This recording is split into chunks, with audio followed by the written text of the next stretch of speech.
De hecho, todos mis hijos tienen cumpleaños el mismo día. Pues tanto la planificación. Ahí la gracia de Dios no es alguno. Los dos nacieron el 7 de septiembre.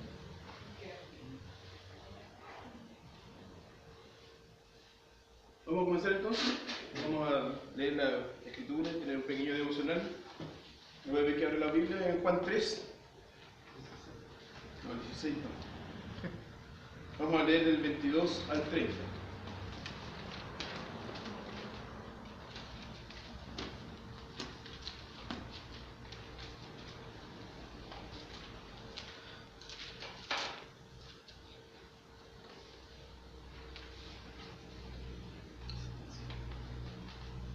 Dice, después de esto vino Jesús con sus discípulos a la tierra de Judea y estuvo allí con ellos y bautizaba. Juan bautizaba también en Enón, junto a Salim, porque allí había muchas aguas, y venían y eran bautizados, porque Juan no había sido aún encarcelado. Entonces hubo discusión entre los discípulos de Juan y los judíos acerca de la purificación, y vinieron a Juan y le dijeron, Rabí, mira que el que estaba contigo al otro lado del Jordán, de quien tuviste testimonio, bautiza, y todos vienen a él. Respondió Juan y dijo, no puede el hombre recibir nada si no le fuere dado del cielo.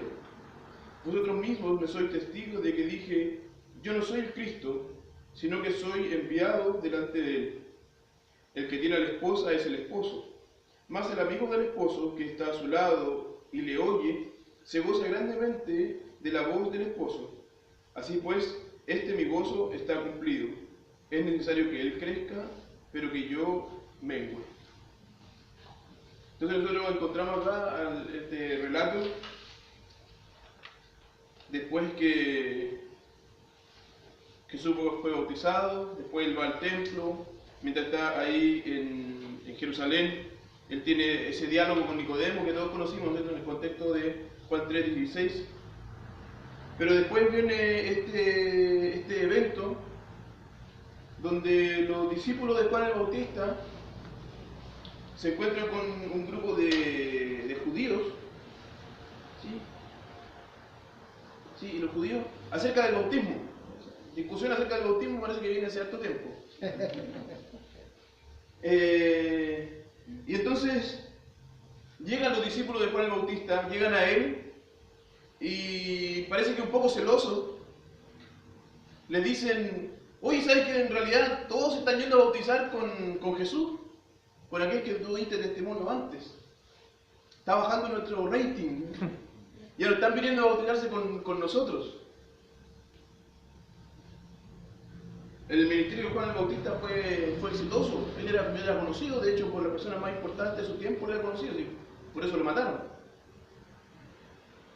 Pero comienza acá a haber esta transición de la antigua alianza a la nueva alianza. Jesucristo comienza a tomar esta preponderancia. Las personas se van a bautizar con él, en realidad con los discípulos, pero junto con él. Y entonces produce este celo entre los discípulos de Juan el Bautista. Y Juan el Bautista entonces responde aquí que tiene que ser humilde, que no le importa. Y eso es algo clave para aquellos que predicamos la palabra, para aquellos que estamos en lugares de liderazgo en la iglesia, porque muchas veces se nos pueden subir los humos a la cabeza. ¿Sí? Cualquier persona que esté en cualquier situación de liderazgo, se le pueden subir los humos a la cabeza y creer que él es el importante. Entonces Juan el Bautista le da 3 razones acá a sus discípulos, por los cuales ellos tienen que mantenerse humildes, como también él se mantiene humilde.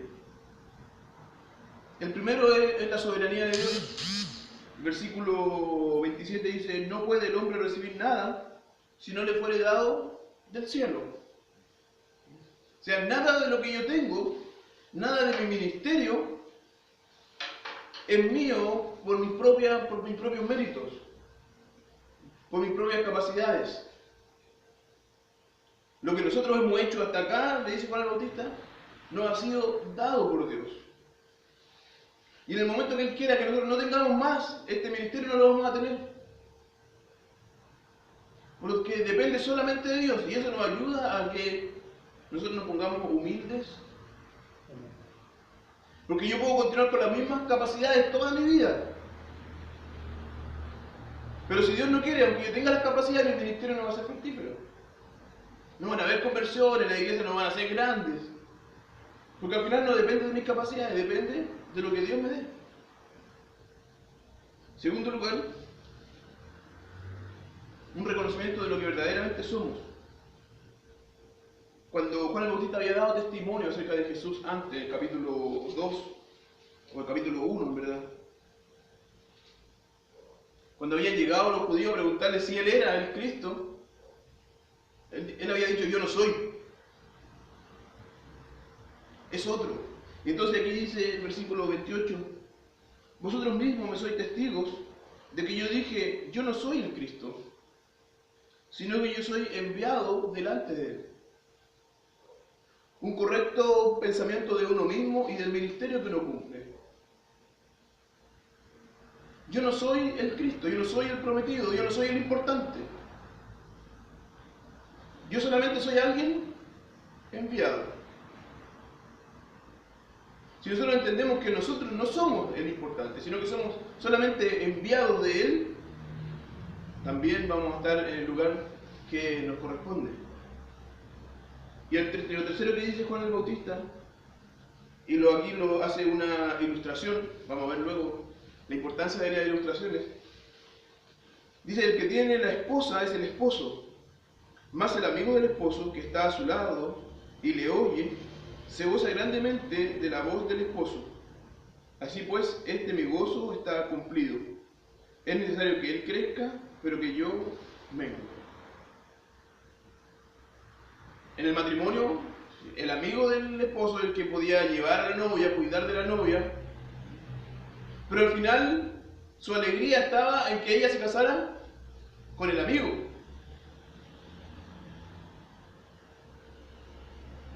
Y este es el ejemplo que la Escritura de Tobá nos va a hablar acerca de la relación de la iglesia con Cristo, como una boda, como un matrimonio. Pero el que tiene a la esposa es el esposo. El que tiene todos estos aquí que se han bautizado no son nuestros, son de Cristo. Entonces quien importa aquí no soy yo, es el esposo, dice Juan el Bautista. Lo que importa es que él crezca, eso es lo importante. Y que yo mengue. Entonces si nosotros creemos que nuestros ministerios o que nuestra vida se trata acerca de nosotros, estamos muy equivocados y se nos van a subir los humos a la cabeza. Nuestra vida no se trata de nosotros. Nuestra vida se trata de Dios. Nosotros somos medios para que Él sea glorificado. Entonces, si entendemos que lo importante es Cristo y no nosotros, nos vamos a mantener humildes en nuestros ministerios. Sin duda no conseguimos ser siempre humildes, hay pecado en nosotros. Pero hacia allá nosotros tenemos que tender. Busquemos ser importantes porque en realidad no hay comparación entre Cristo y nosotros. Somos solamente enviados para hablar acerca de Él. Pero es Él el importante, es Él el que salva. Oremos. Señor, te agradecemos porque podemos estar acá, porque tú, Señor, nos has traído, Señor, has cuidado de nosotros durante esta semana, durante esta noche, durante el viaje de nuestros hermanos, Señor, que vienen más de lejos. Y Señor, en eso podemos ver tu cuidado, Señor, y tu protección para con nosotros. Y te pedimos, Señor, que tú seas usando esta mañana para capacitarnos, para que nosotros podamos ser más eficaces en la predicación de tu palabra. Sin duda, al final, la predicación y el resultado de ella no depende de nosotros. Pero tú sí usas medios para que tu palabra llegue a otros. Pues la fe es por el oír tu palabra. Te pedimos, Señor, entonces que tú nos seas bendiciendo, ayudando, capacitando, pero que al final del día nosotros podamos mirarnos a nosotros mismos y decir, siervos inútiles somos. Tuya es toda la gloria. Bendícenos, Señor. Te lo pedimos en el nombre de Cristo. Amén. Amén. Vamos a continuar entonces con nuestra... Estamos hablando acerca de los elementos de la predicación. Semana pasada nosotros hablamos acerca de la introducción, la conclusión y mencionamos algunos aspectos de la frase de transición, que son para darle un orden. Hablamos un poco también acerca de la importancia del orden de la predicación. Hoy día vamos a hablar acerca de las divisiones en la predicación. ¿Sí? No sé cómo el comercial, ¿no es cierto? Ese que dice, ¿cuáles son las divisiones? La primera A, la primera B. Las divisiones en el sermón. ¿Qué son las divisiones? Dicen, las divisiones son las secciones principales de un sermón ordenado, sean anunciadas o no durante la entrega del sermón. Un sermón correctamente planeado estará dividido en partes distintas que contribuirán a su unidad. La semana pasada nosotros hablamos acerca del sermón. Vamos a ver aquí un dibujito. Dijimos que aquí está la introducción. Aquí al final está la conclusión.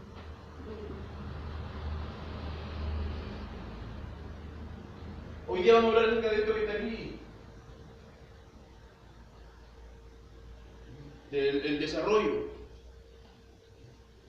Y cuando nosotros vamos a hacer esto entre la introducción y la conclusión, vamos a hacer un discurso que es directo, que va a comenzar aquí, vamos a terminar acá y no vamos a parar nunca de hablar nada. No, una predicación bien planificada, como dice acá la definición, va a estar dividida en partes.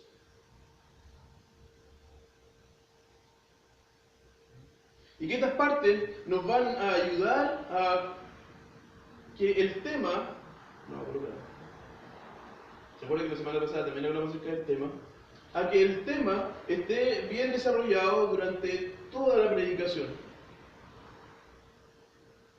La semana pasada nosotros vimos algunos ejemplos. ¿Sí? Hoy día vamos a ver otro ejemplo y vamos a trabajar también con el Salmo 23 para que podamos hacer el bosquejo de la predicación, incluyendo las divisiones. Entonces son las secciones principales de un sermón ordenado. Y aquí la importancia está en el sermón ordenado. Porque un sermón desordenado no necesita divisiones. Es súper fácil predicar un sermón desordenado. Me paro adelante más y hablo, sin ninguna estructura. Pero cuando yo quiero que mi sermón, mi predicación tenga una estructura, necesito pensar en cuáles son las divisiones. Y la semana pasada también dijimos que las divisiones, no me acuerdo si fue la pasada, las divisiones van a depender del texto, que somos esclavos del texto. ¿Se acuerdan? Sean anunciadas o no durante la entrega del sermón. A veces hay algunos predicadores que anuncian de forma bien clara: la primera división es tal.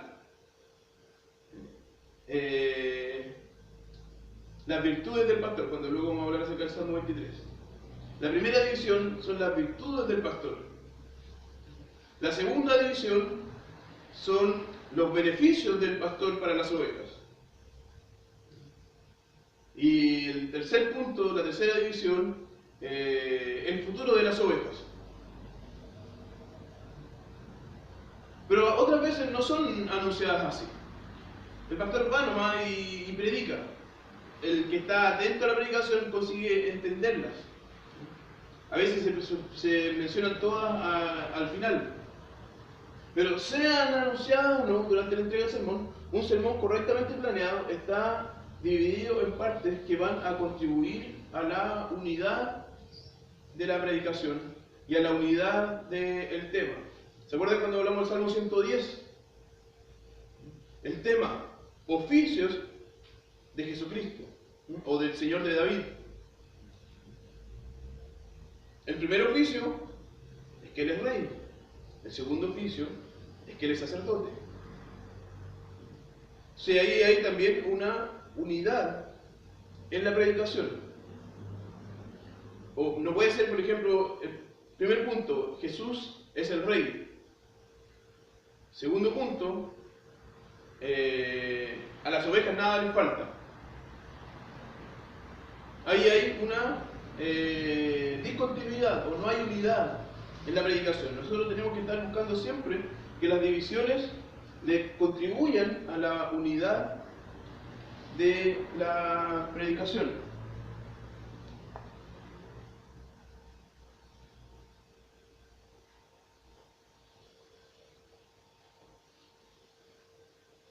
El valor de las divisiones para el predicador. ¿Para qué sirven las divisiones? ¿Tienen alguna utilidad para el predicador? La primera de las utilidades es que promueven la claridad de las ideas. Cuando yo hago estas divisiones y coloco entonces cada punto de forma bien clara, esto me va a ayudar para que yo tenga claridad en lo que yo tengo que decir. Dijimos la semana pasada que en el bosquejo, nosotros vamos a tener un bosquejo en la predicación siempre cuando vamos a ir a predicar. O lo tenemos en nuestra cabeza o lo tenemos escrito en un papel. Pero siempre cuando vamos a ir a predicar tenemos que tener un bosquejo. Y yo me tengo que acordar de ese bosquejo. No puedo pararme adelante si no tengo claro cuál es el bosquejo de lo que voy a predicar, el resumen. Cuando yo tengo los puntos claros, esto me va a ayudar para que yo sepa lo que yo tengo que decir. Si yo voy a hablar acerca de Jesús como Rey, yo sé que yo no me puedo salir de ahí. Y tengo que explicar entonces qué significa que Jesús es el Rey. Si yo no hice esa división, probablemente voy a andar hablando como Cantinflas. ¿Sí? Voy a hablar mucho, pero voy a decir poco. No voy a ser claro en mi exposición. Entonces, el colocar las divisiones, el hacer las divisiones, me va a ayudar a no construir mi sermón en ideas que son vagas, sino que yo sé claramente lo que yo tengo que decir. Entonces, para esto yo necesito tomar todo el material de mi estudio y disponerlo, colocarlo de forma clara en una estructura que sea organizada. En segundo lugar, sí que las divisiones promueven la unidad de pensamiento.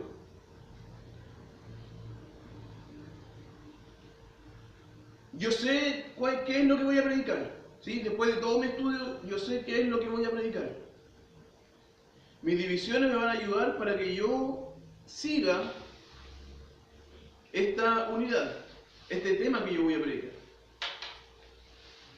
No me van a permitir salirme del tema.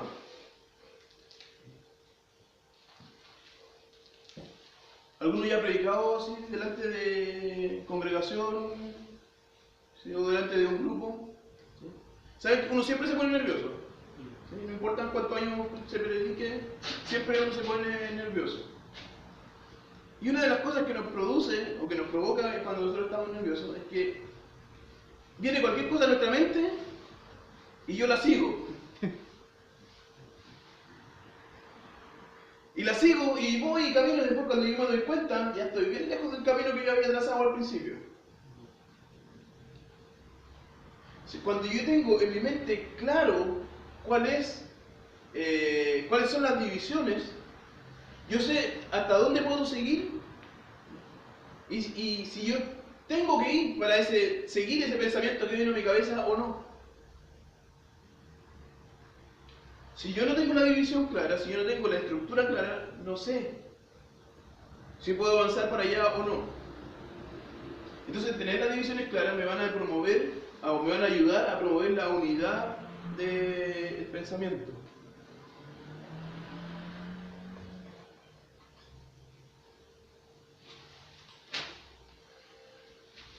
Me van a ayudar también a entender cómo cada división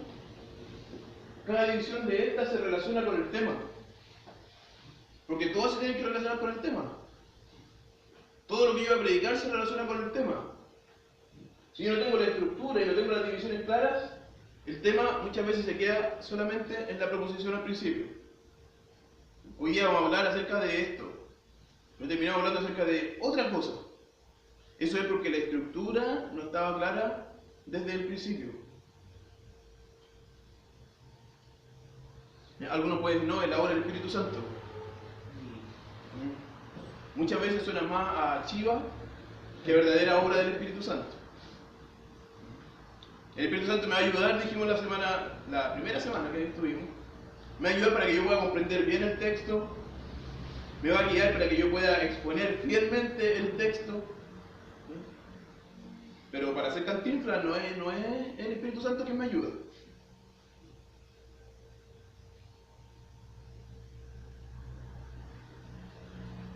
En tercer lugar, las divisiones ayudan al predicador a descubrir. Aquí el corrector me hizo mala jugada. Me pasó al portugués. Sí. Aquí descubrir y asunto. Las divisiones ayudan al predicador a descubrir el tratamiento correcto de un asunto. O sea, cómo yo tengo que tratar el asunto del cual yo estoy hablando. Las divisiones me van a ayudar para que yo pueda entender cómo tengo que tratarlo correctamente. Luego yo creo que con el ejemplo, cuando comencemos a trabajar con el Salmo 23, nos va a quedar un poquito más claro. Por mientras quédense con las definiciones. Entonces, si yo tengo las divisiones claras en mi mente, o en el papel, donde sea, esto me va a ayudar a entender cómo tengo que tratar yo un asunto del cual voy a hablar. Entonces, mientras yo organizo todo el material de la predicación, yo puedo clasificar las cosas que tienen más valor de lo que yo voy a decir y darle entonces un tratamiento especial. Voy a identificar qué es lo importante, porque cuando yo preparo un sermón, cuando ustedes preparan un sermón, especialmente quien es nuevo en la predicación, va a querer decir todo lo que estudió, colocar toda la información que tiene, colocarla en el sermón. Voy a hablar de un tema que va a ser acerca de la justificación. Yo encontré un texto que habla acerca de la justificación. Entonces voy a tratar de buscar mucha información sobre la justificación y colocarla toda en la predicación. Y la verdad es que tenemos harta vida para predicar. No es necesario colocar todo lo que yo sé y todo lo que se sabe acerca de un asunto en una predicación. Lo que sea relevante para este texto, lo que este texto me diga. No todo lo que yo tengo en mi cabeza. Entonces, cuando yo estoy estudiando y estructurando el sermón, yo puedo discernir de todo esto que se dice, de todo esto que se sabe acerca de esta doctrina, acerca de este pasaje, ¿qué es lo que yo voy a decir? Bueno, lo que me va a ayudar a que el tema del texto quede claro. A veces, por dar mucha información, hago que la mente de la persona se pierda. Y que al final de la predicación no se recuerde nada. Entonces yo tengo que poder discernir qué es lo que tengo que decir. A veces yo sé que tengo que predicar 20 minutos. Otras veces yo sé que tengo tiempo para predicar 1 hora. Si yo tengo clara la estructura del sermón, las divisiones del sermón, voy a predicar bien en los 20 minutos y en la hora, con los mismos textos. Porque yo voy a poder discernir qué es lo que tengo que sacar para tratar solamente lo importante de este texto y para que este texto quede claro. Ahora, cuando tengo 1 hora, voy a poder ser más profundo y traer más material a esta predicación. Pero lo importante es que yo no sea infiel en ninguna de las dos. Y eso solamente yo voy a poder hacerlo cuando yo tengo clara cuál es la estructura del texto que estoy predicando y de mi sermón.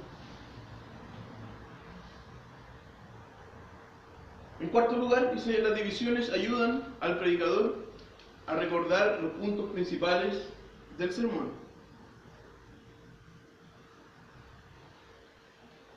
Cuando yo estoy predicando los salmos en la iglesia los días miércoles, y yo hace un tiempo decidí que no iba a llevar más papeles al púlpito. Y ahí, con la Biblia en la mano. Con algunos torpedos dentro de la Biblia, pero con la Biblia nomás. Entonces, ¿qué es lo que yo hago cuando predico los salmos? Yo hago todo mi estudio del salmo. Después ustedes pueden ver la Biblia y ver ahí, voy en el 48. Entonces yo marco de aquí a aquí y coloco una palabra clave que sea con relación a la división. De aquí a aquí una división habla de esto. De aquí a aquí otra división habla de esto. De aquí a aquí otra división y habla acerca de esto. Generalmente yo tengo aquí el Salmo 24, por ejemplo. Tengo 3 frases. Todo es de Dios. El pueblo mira hacia Dios. No, el pueblo hacia Dios y Dios hacia el pueblo. Son 3 frases que yo tengo escritas aquí en el Salmo, el margen de la Biblia. Entonces con eso, yo ya sé qué es lo que tengo que predicar. Entonces pues, yo leo el texto, lo explico, pero entendiendo qué es lo que yo tengo que predicar, cuáles son los puntos principales del sermón. Entonces ahora yo en cualquier lugar donde yo voy, pastor predique. Esto aquí yo tengo anotadito cuáles son las 3 divisiones. Solo recordar un poquito acerca de lo que yo estudié, de lo que yo ya prediqué, y está ahí el sermón. Entonces nosotros tenemos que, y de esa forma nosotros podemos ver cómo entender las divisiones y que las divisiones estén claras en nuestra mente nos va a ayudar a reconocer cuáles son los puntos principales del sermón. Porque nosotros vamos a tener un texto que dice muchas cosas. Generalmente cuando uno va a predicar, por ejemplo, un sermón de 40 minutos, cuando yo escribía todo, ocupaba más o menos 6 páginas de tamaño carta. Ahora ocupo 3 líneas. En esas 3 líneas yo resumo el contenido de las 6 páginas. Sin duda entonces esto me va a ayudar para que yo recuerde cuáles son los puntos principales del sermón. De esta forma, el colocar divisiones en la predicación, organizarla con divisiones, ayuda a aquel que está predicando. Pero no solamente ayuda al que está predicando, también ayuda a la congregación, al que está escuchando. Y por eso es importante. En primer lugar dice que las divisiones muestran claramente los puntos del sermón. ¿Sí? Lo mismo que era para nosotros, es también para la congregación. A uno le gustaría que los hermanos de la iglesia se recordaran todo lo que uno dijo en el sermón. Que se grabara a la media hora. Porque uno dice, todas las palabras que salieron de mi boca son importantes. Sí, porque uno está explicando la palabra de Dios. Entonces, ojalá todas las personas pudieran comprender todo lo que se dijo. La verdad es que no va a ser así. La mayoría de las personas se va a quedar con una pequeña parte de lo que yo dije. Por lo menos va a recordar una pequeña parte. Nosotros tenemos que encargarnos de que esa parte que ellos recuerden sean los puntos principales de la predicación. Para que el texto y la estructura del texto sean claros para ellos. Una de las cosas que ahí me dicen los hermanos, porque aquí yo estoy también con los hermanos acá, con las hermanas, son aquí los días de viernes, vienen dos, 3 hermanas, poquitas, así que tenemos nuestro estudio más individual. Entonces, una de las cosas que me dicen las hermanas es que con el estudio que estábamos realizando, ellos consiguen entender el salmo en la estructura que él tiene. Si nosotros leemos el salmo, pero no conseguimos ver la riqueza porque no entendemos cómo está estructurado el salmo, cómo fluye el salmo. Y al final eso es lo que les queda, esta estructura, estos pocos pensamientos. Entonces nosotros, para ayudar a la congregación, tenemos que mostrar claramente cuáles son estos puntos. Si yo predico, no sé, un texto que me hable acerca de algunos atributos de Dios, suponiendo que encontramos uno, yo quiero que los hermanos de la iglesia recuerden, por ejemplo, que el Dios es justo, santo y sabio. Y que después yo le pregunto, hermano, ¿qué prediqué la semana pasada? Usted predicó que Dios es justo, sabio y santo. Ahí ya está, no sé si cumplido todo el objetivo, ¿no? Pero gran parte del objetivo de la predicación está cumplido. Pero si yo no soy claro en mostrar las divisiones y los puntos principales, generalmente los hermanos no van a recordar mucho. O van a recordar algunas partes desconectadas de la predicación. Y las divisiones también ayudan a la congregación a recordar los aspectos principales del sermón. ¿Alguno de ustedes toma nota cuando escucha predicaciones? ¿Sí? Sí. No es mucho más fácil tomar las notas de alguien que tiene un sermón con una estructura clara. Cuando alguien no tiene una estructura clara, uno comienza a anotar, y esas anotaciones que son solo puntos, frases que llamaron mi atención en la predicación.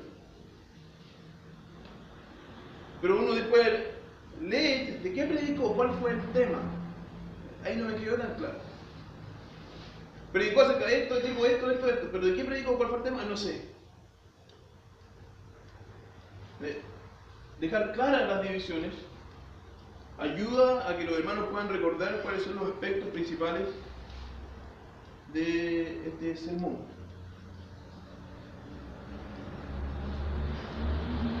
Ahora vamos a ver algunos principios que nos pueden ayudar para que preparemos, para que realicemos estas divisiones principales. Y hablamos de divisiones principales porque también hay divisiones que son secundarias. Dentro de una división, dentro de un punto, pueden haber puntos que son más pequeños. Primero, las divisiones principales deben originarse del tema y cada división debe contribuir para el desarrollo de él. O sea, deben originarse del tema. Si el tema es beneficio para el creyente de no sé qué cosa, la primera división tiene que ser uno de los beneficios. Porque ese es mi tema. Beneficios para el creyente. Primera división, el primero de los beneficios. Segunda, otro de los beneficios. Entonces, después yo junto todas las divisiones y tengo un beneficio, dos beneficios, tres beneficios, cuatro beneficios, cinco beneficios, no sé cuántos puedo encontrar.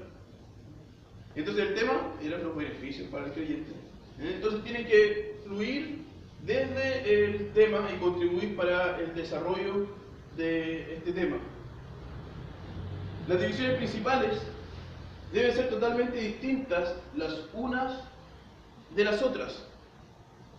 No puedo tener dos divisiones que sean iguales, sino en realidad estoy predicando solamente una.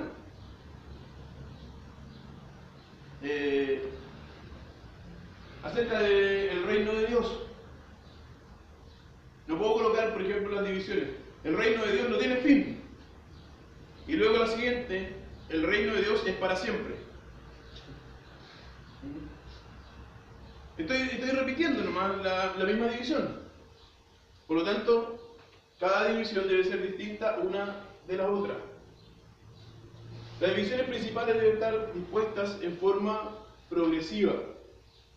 Bueno, ese es el progresivo, a veces son de mayor a menor, otras veces según el texto nos diga de menor a mayor en cuanto al alcance. ¿Cuál es algún ejemplo?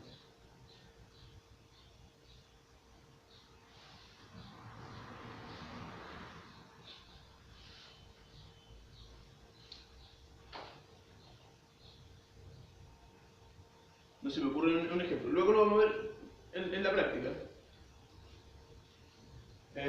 Cada división principal debe contener solo una idea básica.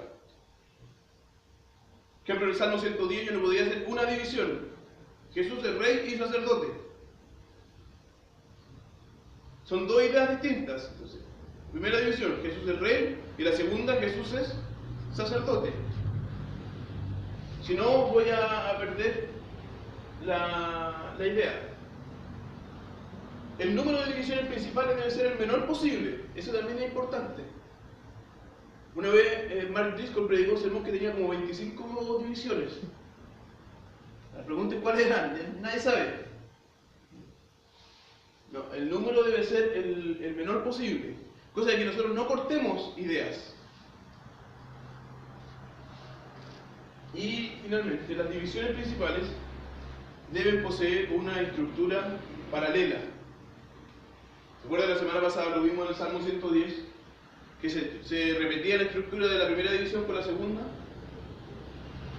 La frase de Dios, el oráculo de Dios, el comentario de David. Y ahí habían dos divisiones, dentro de una división, subdivisiones.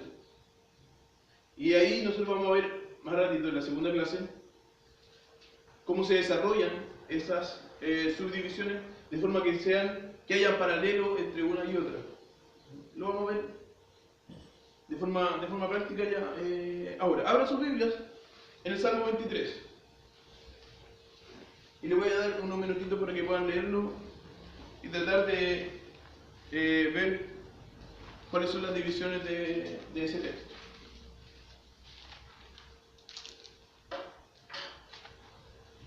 Salmo 23, bien conocido para que no le sea sorpresa a ninguno.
Bien. Vamos a ver, después vamos a ver si estamos bien. No. Ya. ¿De qué habla este salmo? Habla de Jehová como pastor. ¿Qué más? ¿Alguien tiene otra? ¿Cuál sería el tema cuando nosotros vamos a predicar este texto?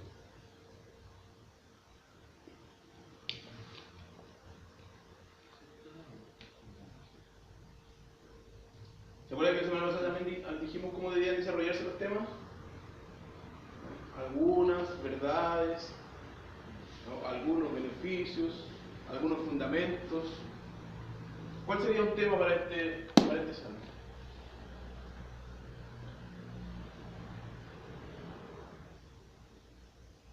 Vamos a hacer el bosquejo de este salmo entre todos.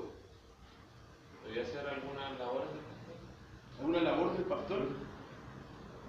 ¿Ya? Puede ser alguno más que como beneficio, ¿Beneficios de? sí, del pastorado del Señor. Del pastorado del Señor. ¿Cómo colocamos el versículo 1 ahí? Como provisión. El versículo 1 es la provisión. Nada me faltará. Bien. ¿Cuándo nosotros leemos este texto o cuándo nosotros le leemos este texto a otra persona? Cuando está pasando angustia, Cuando hay conflicto. ¿O está pasando angustia, conflicto, necesidades? ¿Qué es lo que queremos? Porque nosotros entendemos de qué habla el Salmo. ¿Qué es lo que queremos cuando nosotros le leemos este Salmo a otra persona? Animarla, confortarla. Porque este texto nos habla acerca de eso. Y nos va a dar, como yo lo veo, o sea, tú puedes predicar tu sermón con tu tema y si encaja, está bien. Y si está siendo fiel. Pero nosotros queremos, cuando leemos este texto, queremos que la gente esté confortada. Y aquí nosotros encontramos algunas bases para el confort o para la alegría de los creyentes. ¿Sí? ¿Me sigue? ¿Está bien? ¿O vamos a verlo después si nos queda bien? Bases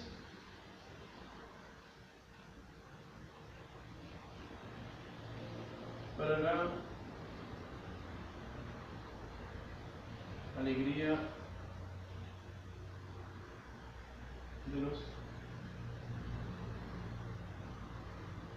creyentes. ¿Qué título le vamos a poner?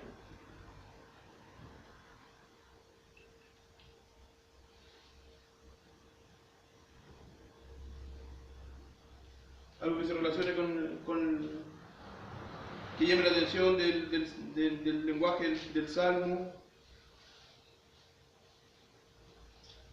El cuidado del pastor. El cuidado del pastor.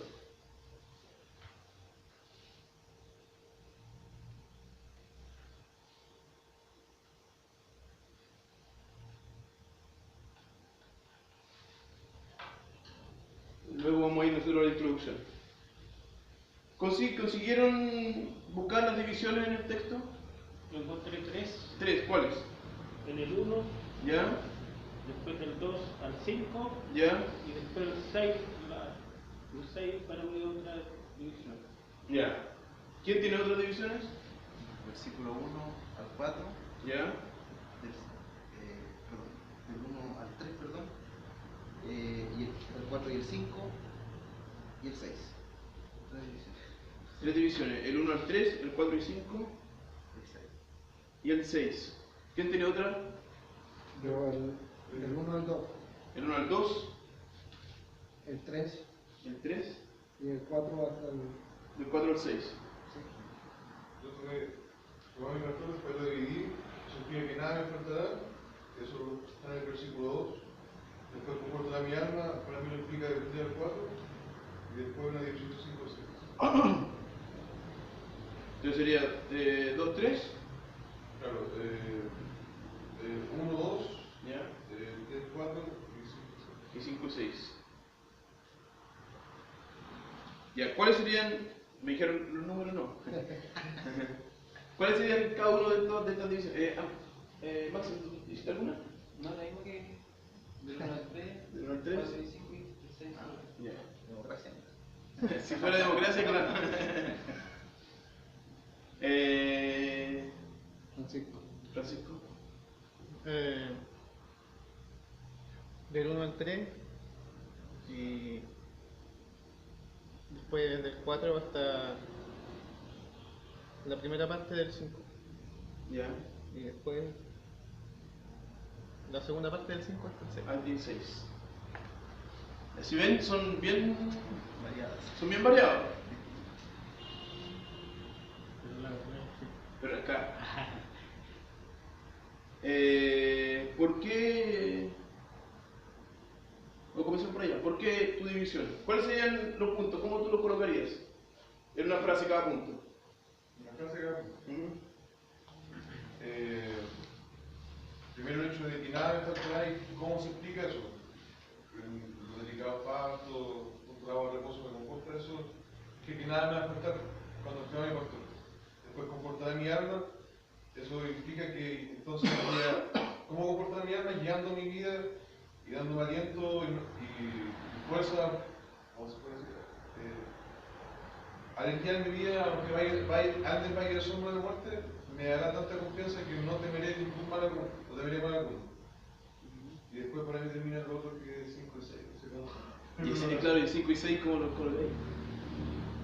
Claro, el 5 y 6 tengo miedo de cómo lo puedo provocar. Otro. Del 1 al 3 Ujú. veo como una especie de provisión integral del pastor. Ya. Del 4 al 5, protección. Y Ya. el 6, comunión.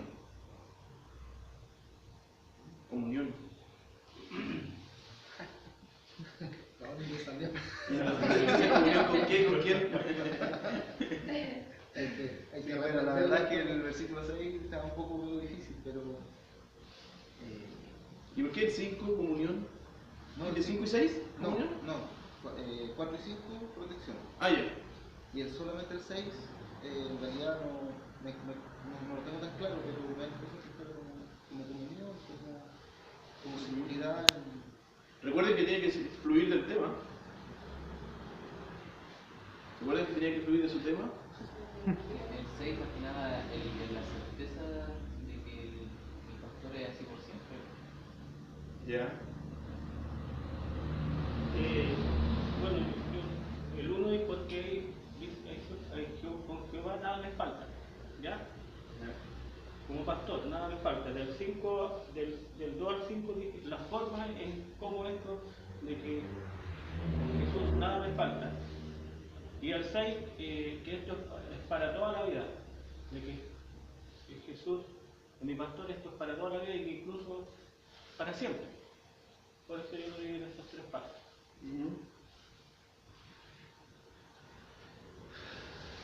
¿Alguien más?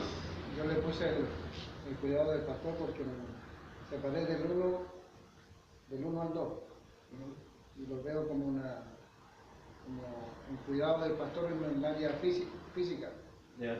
Jehová es mi pastor, nada me faltará, dice, y explica abajo, dice, en lugares de delicados pastos me hará descansar, alimento y agua. Junto a agua de reposo me pastoreará. En verso 3 lo veo como el cuidado en el alma del creyente. Confortará mi alma, me guiará por senda de justicia por amor de su nombre. Del 4 al 5 no logro todavía conectar, pero el versículo 6 para mí es como una definición de todo el Salmo hacia arriba. Ciertamente el bien y la misericordia me seguirán todos los días de mi vida, en la casa de Jehová moraré por largos días.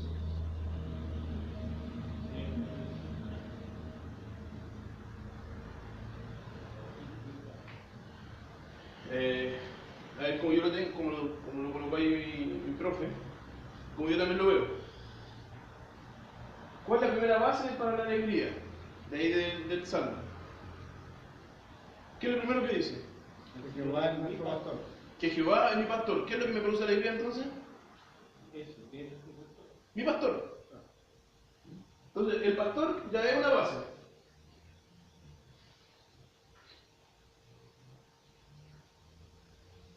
El pastor en sí mismo, porque Él es Dios. Nosotros podríamos dividirlo acá, que este pastor es divino, pero también es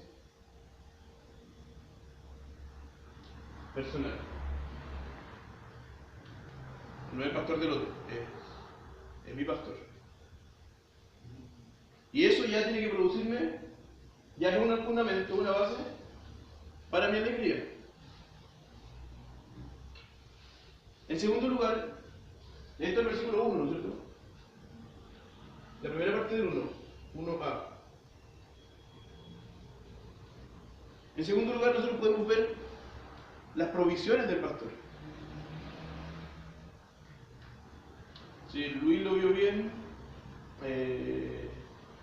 nombre David. David lo vio bien, aunque lo separó, pero lo vio bien. Él vio provisiones para el cuerpo y vio provisiones para el alma. Pero ahí nosotros estaríamos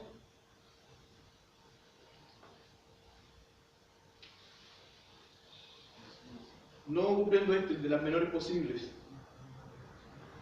Porque si las dos hablan de provisiones, las juntamos en la misma división.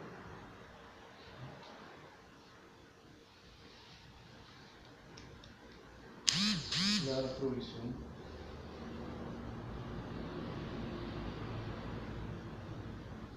Para las ovejas.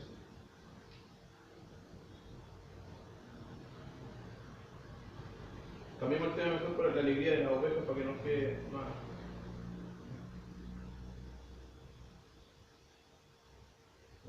El pastor de las ovejas.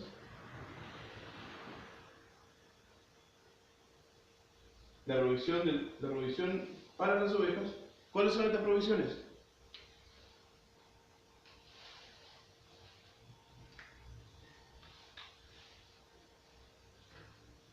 Descanso.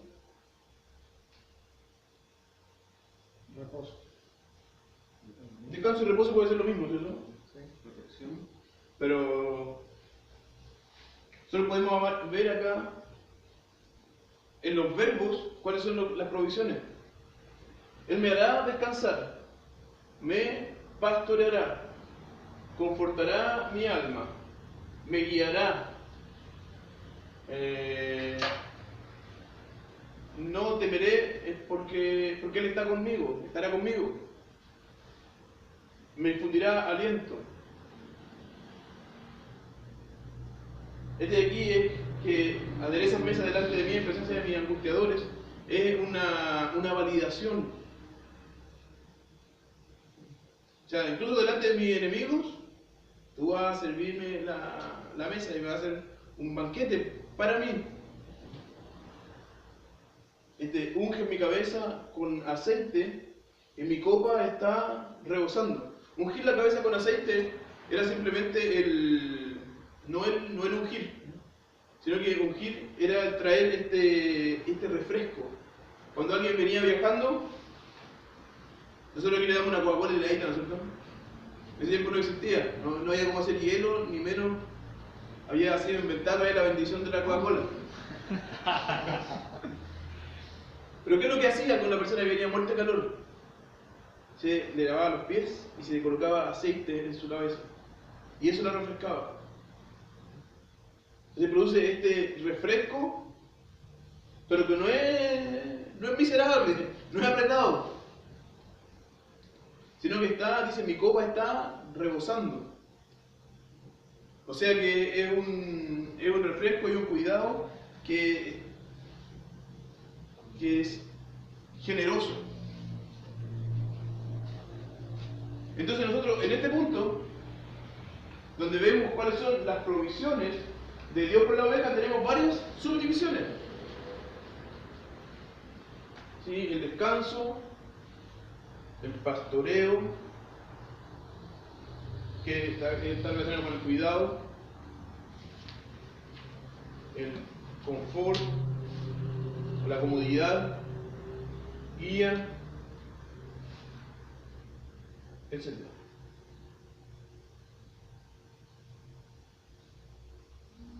Y la última división, lo que trae alegría para las ovejas,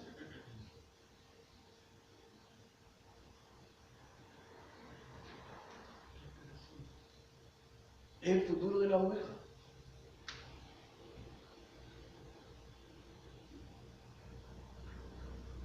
Futuro seguro, puedo poner.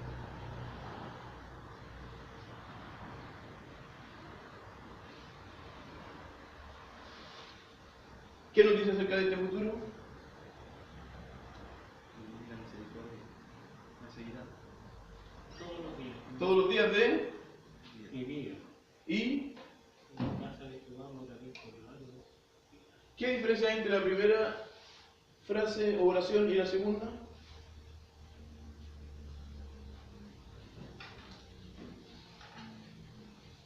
¿Cuándo? ¿En qué futuro se desarrolla la primera? Ahora, aquí. Aquí. ¿Sí? ¿Y la segunda? En la eternidad. Un futuro seguro en esta vida y un futuro seguro en la eternidad.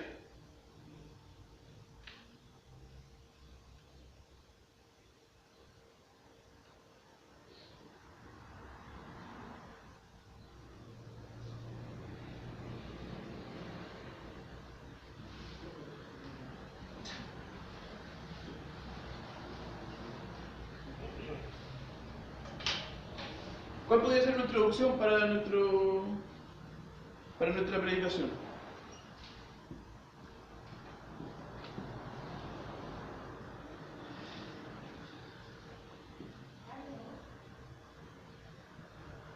¿Cómo llamamos la atención de las personas para predicar este sermón?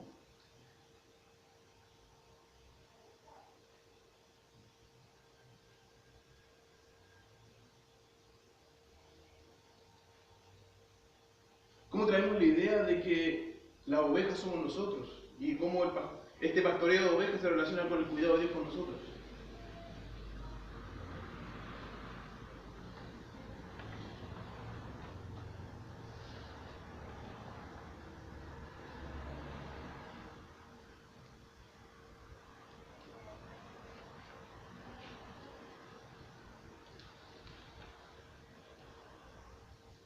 Aquí la introducción depende de cada uno. Yo lo introduciría así. Cuando yo era chico, de edad, mi abuela vivía en Coyihuay, un pueblo que está en el interior de Quilpué, donde estaba la secta esta de Coyihuay, donde mataron al niñito. ¿Sí? En ese tiempo no había esas cosas. Y mi abuela vivía a la orilla de un río. Yo me acuerdo que un año yo estaba ahí con mi abuela y había mucha lluvia y comenzó a subir el río. Y mi abuela yo creo que tenía unas 10 ovejas que estaban en un corral. Y el río comenzó a subir y comenzó a romper el corral y venía sacando tierra del borde final del terreno de mi abuela. Y las ovejas estaban ahí encerradas. Y cuando nosotros nos damos cuenta, ya el río se había comido harto y ya se había llevado varias ovejas. Pero estaba peligroso ir hacia allá porque ya se estaba comiendo harto de la tierra. Llegó mi abuela y fue y le abrió la puerta a las ovejas. Y se le volvió corriendo. Ninguna de las ovejas salió. Todas estaban arrinconadas allá al fondo, o sea, al borde donde no estaba la puerta, y ninguna de ellas salió. Las ovejas son animales que tienen que ser guiados. No caminan solas. Las ovejas necesitan el pastor. Y este salmo nos habla de cómo nuestro Dios cuida de nosotros. Y cómo el cuidado de este pastor provee lo que nosotros necesitamos para que nosotros podamos tener alegría en este mundo. Entonces vamos a predicar acerca de algunas bases para la alegría de las ovejas. En lo que nosotros, los creyentes, somos las ovejas. La primera base, frase de transición, es el pastor mismo. Lo dice, el Señor, o Jehová, es mi pastor. Entonces este pastor que nosotros tenemos es divino y es personal. De ahí todo el desarrollo, la primera división. Si vimos que el pastor es el primer fundamento, la primera base para nuestra alegría, la segunda es que este pastor provee para sus ovejas. Y provee descanso, pastoreo, confort, guía, etc.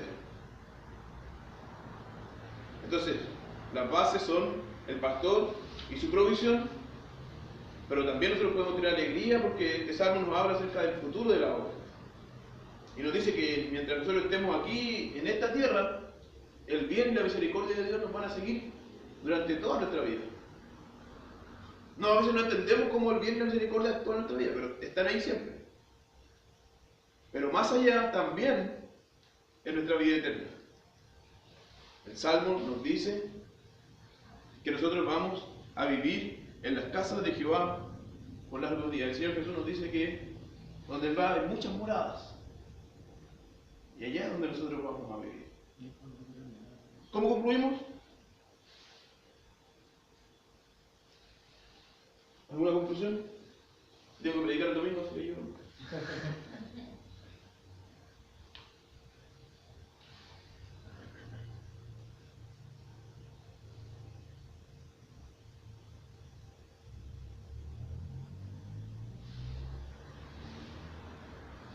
¿No hay nada para concluir?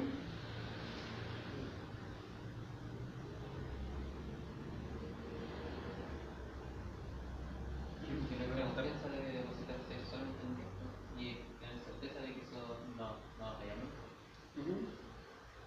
Claro, si tenemos este pastor que provee y que nos promete un futuro, nuestra confianza debe estar puesta en Él. En todos momentos, los momentos de tribulación, en los momentos de dificultades, tiene que estar puesta en Él. ¿Por qué? Porque Él es el pastor, porque Él provee y porque Él nos promete un futuro. Oremos. Y terminamos. Incluso está esta confianza en que porque ni la muerte me va a separar de él. Claro, en cada de estas divisiones yo voy a tener que explicarle, y cuando voy a explicar, pues ahí voy a tener que usar textos de otros pasajes de la Escritura, Romanos 8, que me van a ayudar a explicar cada uno de estos puntos, cada una de estas divisiones. Luego lo vamos a ver qué tenemos que decir en cada una de las divisiones, va a ser la segunda de las clases. ¿Qué tenemos que decir en cada una de las divisiones? Y esto lo vamos a ver cómo tenemos que sacar también textos de otros lugares de la Escritura para que ayuden, no para predicar esos textos, sino que para que esos textos me ayuden para poder explicar bien lo que está diciendo cada una de las divisiones. Aunque ande en valle de sombra de muerte. Y ahí solo podemos ir en Romanos 8. ¿Corre un riesgo al tomar otros pasajes? Sin duda hay riesgo si nosotros lo tomamos sin entender el contexto.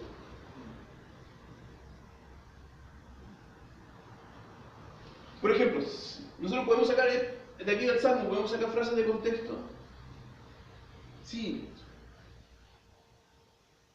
Hay un hermano que está pobre en la iglesia y que no tiene cosas materiales. Y nosotros le decimos, hermano, confíe, porque Dios dice que Jehová es mi pastor y nada me faltará. Entonces usted va a tener las cosas que necesita. Eso dice el versículo 1. Le está diciendo que en esa situación el Señor está con él. No que Él me va a sacar de la pobreza necesariamente, puede hacerlo. Pero este texto no lo está diciendo. Cuando dice nada me faltará, es porque si yo lo tengo a Él, las otras cosas no son necesarias. O no tienen esa necesidad, esa gran necesidad. No tienen la prioridad.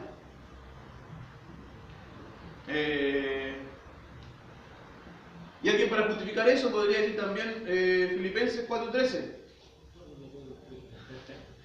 todo lo puedo en Cristo que me fortalece, entonces yo voy a ir bien. No me van a pasar cosas malas, no voy a tener tristeza. Me voy a sacar puro 7 de la universidad. Y eso es lo que Pablo está diciendo ahí. El contexto es, versículo anterior, sé vivir en la pobreza y sé vivir en la riqueza. Todo lo puedo en Cristo que me fortalece. ¿Qué es lo que es todo? Vivir en la pobreza y vivir en la riqueza. Sé vivir de las dos formas, porque no es ni la riqueza ni la pobreza lo que me fortalece, sino que es Cristo. Entonces, si yo, así completo como está, yo puedo traerlo para esta división.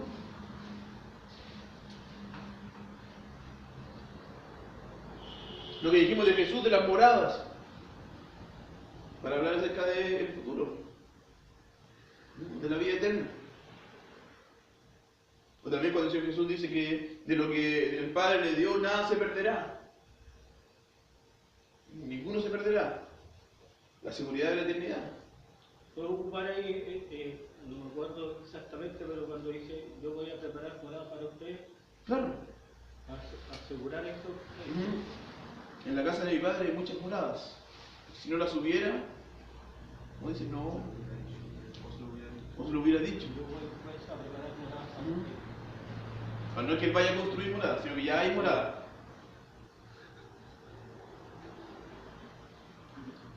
¿La consulta, pastor? Sí. ¿Usted leyó el libro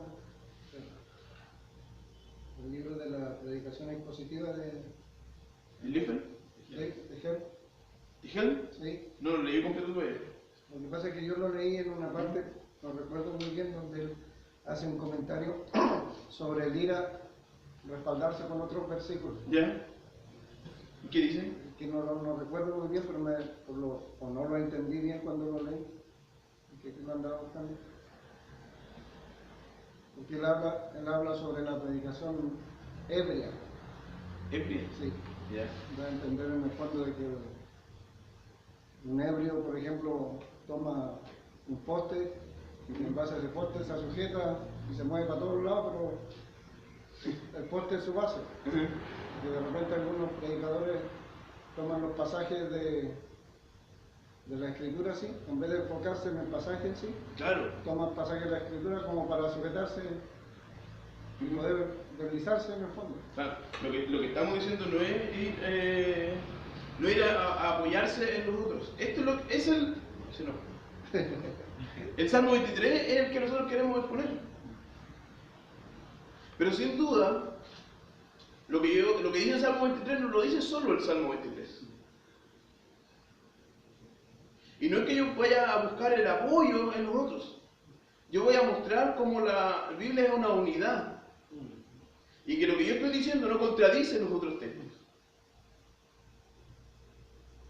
Pero yo no puedo, sí puedo, leer solo los 6 salmos, los 6 versículos de este salmo. Porque la Escritura es rica en darme, por ejemplo, otros ejemplos. ¿Cómo yo voy a ilustrar? A veces para ilustrar, luego lo vamos a ver después.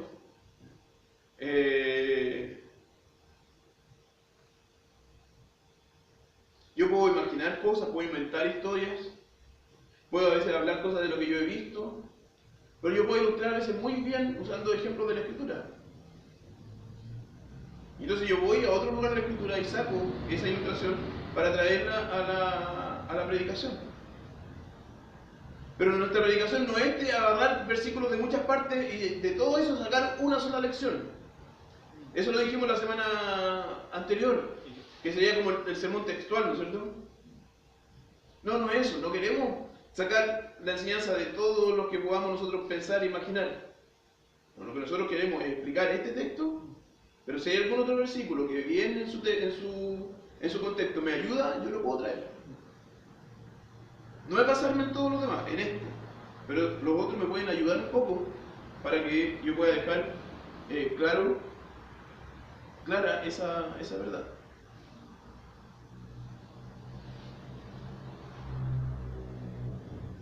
Veamos si lo encuentro.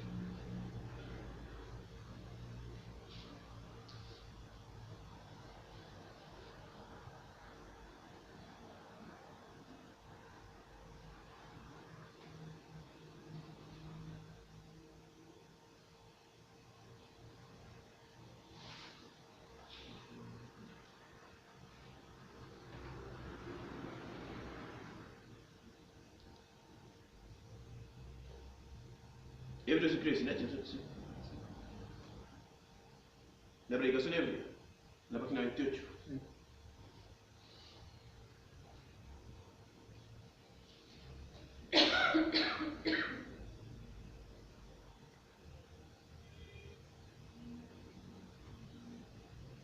O sea, más para apoyo que para iluminación.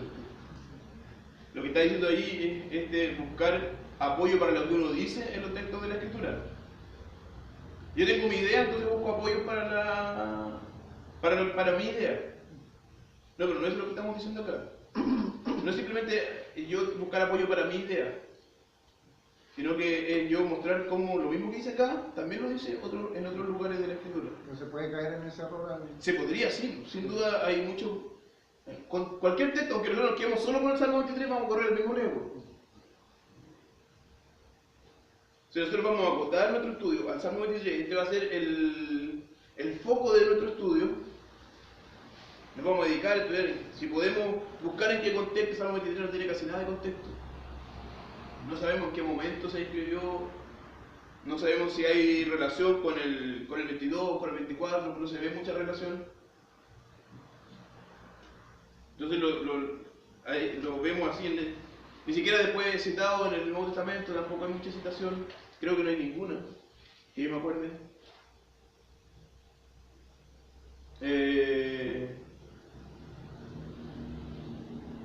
Pero cuando yo tengo otros textos, tengo que ir y buscarlo en su contexto, y ese tiene que ser el foco. Pero sin duda yo también tengo que, o puedo usar otros textos que bien interpretados me ayuden a mi predicación. Ahí está el cuidado también que hay que tener de que los otros textos que me van a ayudar también tienen que estar bien interpretados. Por eso decíamos el otro día, si nosotros tenemos 10 textos para predicar, va a ser mucho trabajo. Porque tratar cada uno en su contexto me va a provocar mucho trabajo, mucho tiempo. Mejor me dedico a uno y predico el otro, de los cuales ya tengo seguro, ya he estudiado o veo buenos comentarios que me puedan ayudar, del cuales yo pueda tener seguridad de que no están arrancándose mucho y usarlo. O sea, la idea sería que los otros textos traigan luz o iluminen el Claro, me pueden texto traer que luz. estoy predicando. Pastor, pero ¿hay como algún tipo de límite en cuanto al número de pasajes bíblicos que puedo ocupar? Porque, por ejemplo, ahí ya, si yo voy ocupando para cada provisión que nos da el pastor, o para cada verbo que usted puso, versículo bíblico de la Biblia, igual me va a quedar como un sermón y la gente a lo mejor le va a quedar la impresión de que hable de toda la Biblia o que hable mucho. Hay como un límite de decir, ya, 2 ejemplos por... Que no es... A veces es necesario, por ejemplo, cuando habla del valle de sombra de muerte, es una idea que es necesario recalcarla y remarcarla mucho hoy día, en el contexto de la teología de la prosperidad. Entonces necesito que otros textos me den luz para que yo mostrar que esto de aquí, ellos están equivocados. Entonces, a lo mejor en ese caso yo podría traer más. En los otros que no hay tanto problema, que todos lo entendemos, no necesito tanto apoyo. Entonces va a depender de cada caso, un caso. Hay que tener sabiduría ahí en buscar cómo, si me va a ayudar a traer luz, o en realidad va a hacer que la luz se expanda por todo y que en el fondo nada sea iluminado. Entonces es cuestión también de sabiduría.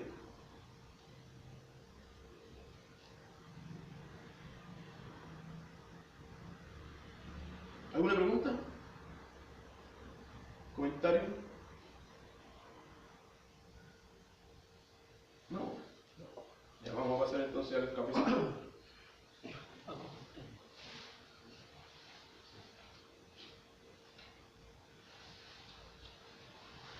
Yo tengo una duda. Ah, sí, dime. No, ya no.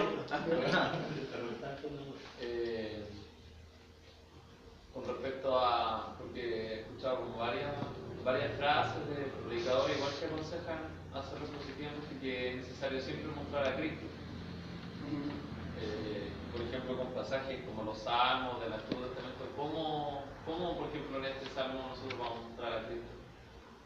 Si no está hablando de... Lo vamos a ver eso en la clase, en la última. Hay la idea de traer a Cristo del Antiguo Testamento. Hay mucho peligro en eso. Sí. A veces va a ser... igual.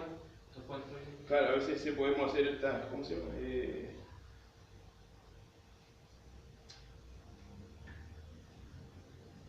Bueno, hay un nombre que tenemos que tener cuidado con eso. Es como traer una verdad espiritual de algo que nos está ya a espiritualizar. Es como espiritualizar los textos cuando no hay cómo. De forzar los textos para que digan algo. Pero sin duda, si somos cristianos tenemos que predicar acerca de Cristo. Y el Nuevo Testamento va a decir, ¿quién es el pastor? De forma, cualquier persona de la Trinidad es el pastor.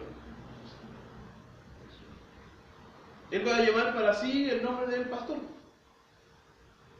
Yo soy el buen pastor. El buen pastor su vida da por las ovejas.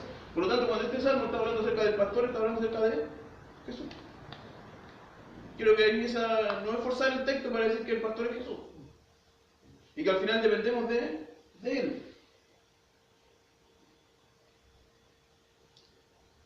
Pero sí, tenemos que tratar de nosotros buscar y la provisión. La provisión también es Jesús. El futuro, ¿quién me lo asegura? Jesús.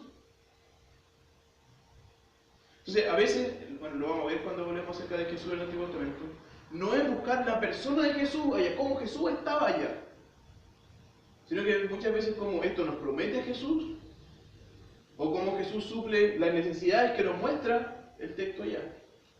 O a veces citar las palabras de Jesús. Jesús citó esas palabras, que son de él. El Salmo 47,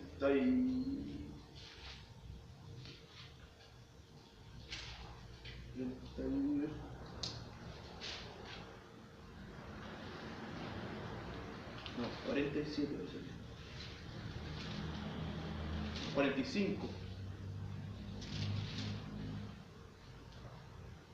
El Salmo 45 es un salmo que habla acerca de las bodas del rey. Y ese salmo habla solamente de Jesús, no habla ni de David ni de ningún otro rey.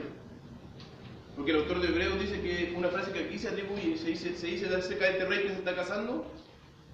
El autor de Hebreos dice como se dice del hijo, y cita aquí este texto. Entonces, si el autor de Hebreos dijo que era el hijo, es él.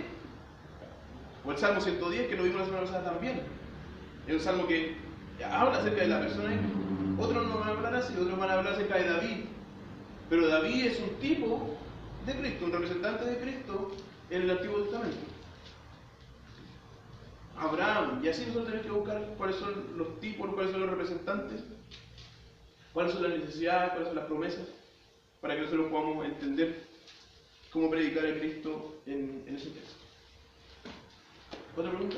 No, con respecto a lo que decía el hermano, de mostrar a Cristo en la predicación, ¿eso, el mostrar a Cristo implica en la conclusión o dentro del pasaje?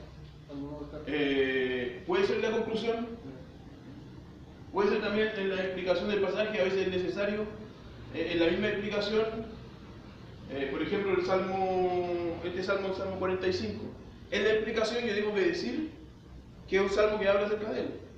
Si no, no lo puedo entender.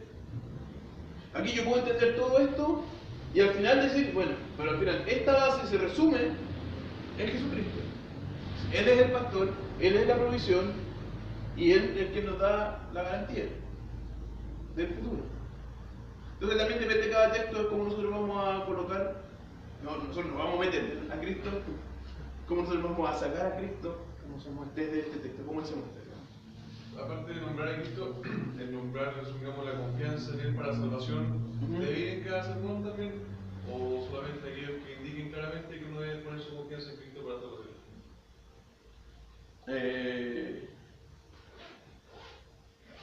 Es que confiar en Cristo, mostrar a Cristo es para que las personas confíen en Él y crean en Él.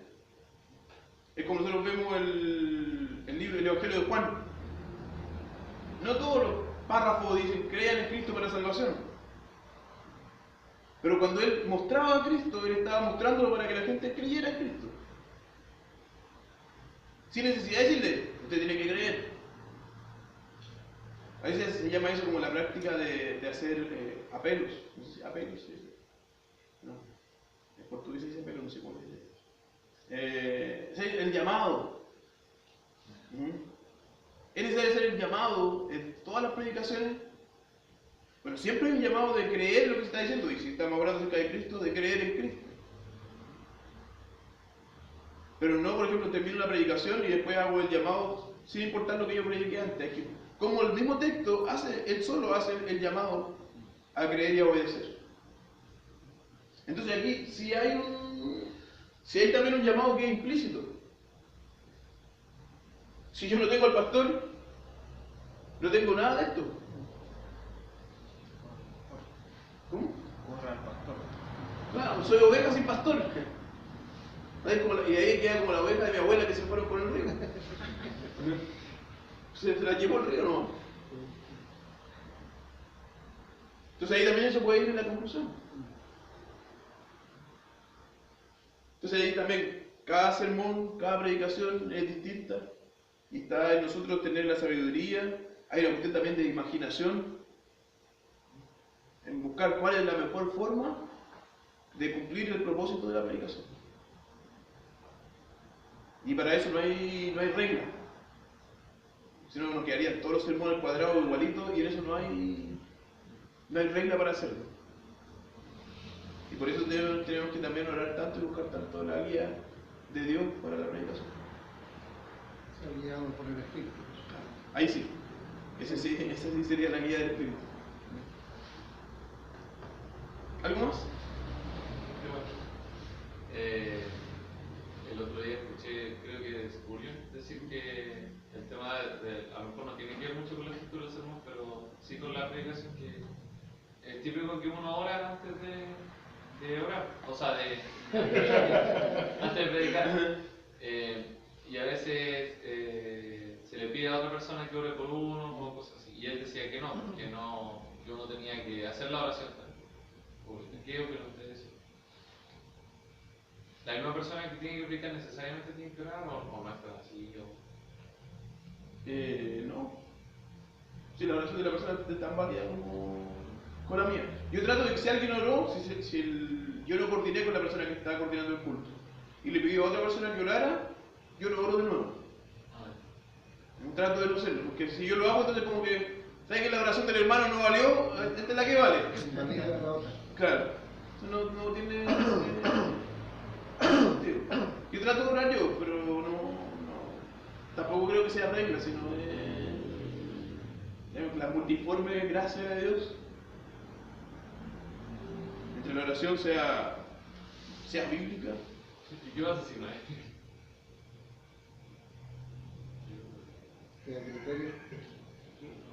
Que generalmente también depende de la iglesia, porque generalmente en nuestra iglesia se le pide que ore personas que uno sabe que tienen testimonio. Claro, que no van a decir barbaridades, o por lo menos tantas, en la predicación, o sea, en la oración. Por eso también no es el curso de culto, pero también hay que tener cuidado con quién va a pedir que ore, porque la oración es parte del culto y es parte también de nuestra guía. Si la persona que ora está representándonos a nosotros delante de Dios. Y por eso el apóstol Pablo dice que si yo no entiendo, mejor no diga amén. Aunque algunos se enojan de repente cuando uno dice amén. Claro, no escuché. Entonces el apóstol Pablo dice así. A veces orar, que ore un viejito que le escuchemos, le coloquemos el micrófono para escucharlo, para que el hermano que está al final también pueda decir amén y estar representado por esa oración. Si yo no escuché nada, esa oración no me representó. Debo tener cuidado. En eso también en la dirección del culto, cada aspecto del culto, a veces decimos, no, y la palabra es la más importante. Puede ser la más importante, pero las otras son, si no son tan amigos, están un poquito más abajo. ¿No? Todas las partes del culto son importantes y todas ellas nos guían a Dios. No hay nada que nosotros podamos decir, no, ya, esto sí, esto no importa, ya, esto que lo haga cualquiera. Cuidado en todas las partes. Y la oración final, pastor, ¿hay que hacerla o porque hay algunos predicadores que terminan y dicen, no? Yo creo que hay que pedir por la iluminación de Dios, bueno, y que Él actúe por medio de la predicación. Pero si después va a ser otro hermano que va a orar, también no hay regla. Más que nada con costumbre y... Si nadie más va a orar después, entonces sí, yo tengo que orar porque el Señor actúe. Pero no hay así regla. Tiene que ser de esta forma, no. Si no, no va a servir. Si no, la predicación no va a funcionar. Si yo no oré justo después. No funciona de esa forma. Ya, ahora sí.